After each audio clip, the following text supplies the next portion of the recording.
उत्तर प्रदेश की राजधानी का मेरठ जिला, जहां एक दिल को दहला देने वाली कहानी सामने आई।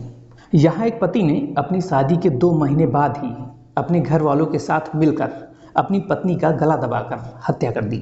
उस हत्याकांड के दौरान सास ने बहू का मुंह दबाया, जबकि ससुर ने बहू के पैर पकड़े थे और पति चुंदरी से गला तब तक घोंटता रहा जब तक उसकी मौत नहीं हो गई। पत्नी 10 मिनट तक तड़पती रही, लेकिन उन दरिंदों ने उसको तब तक नहीं छोड़ा जब तक उसकी मौत नहीं हो गई। इतना ही नहीं, आरोपियों ने मायके वालों के पहुंचने के पहले ही उसके शव का अंतिम संस्कार भी करा दिया था।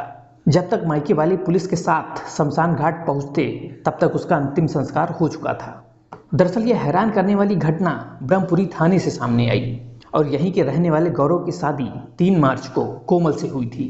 जहां शादी के बाद ही ससुराल वाले कोमल से दहेज में 5 लाख रुपए और एक कार देने की बात कर रहे थे।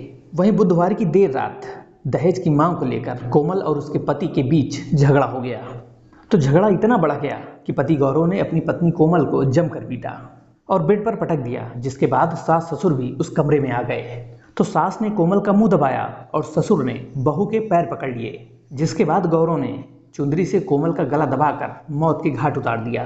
तो वारदात को अंजाम देने के बाद पति गौरव ने पत्नी के परिजनों को फोन करके बताया कि पहले कोमल की खून की उल्टियां हुई, फिर उसकी कुछ देर बाद ही मौत हो गई। तो ऐसे में आनंद फानंद कोमल के मायके वाले कोमल के ससुराल पहुंच गए, जहां पड़ोसियों से उन्हें पता चला कि कोमल की हत्या की गई है और घर वाले कोमल का अंतिम संस्कार करने सूरज कुंड गए हुए हैं।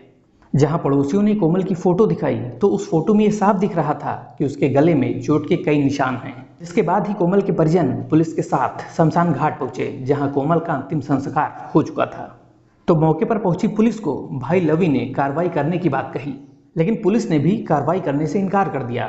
तो ऐसे में जब कोमल के भाई लवी ने कोमल की फोटो दिखाई, तब जाकर पुलिस ने कार्रवाई करते हुए आरोपी पति गौरव को गिरफ्तार कर लिया।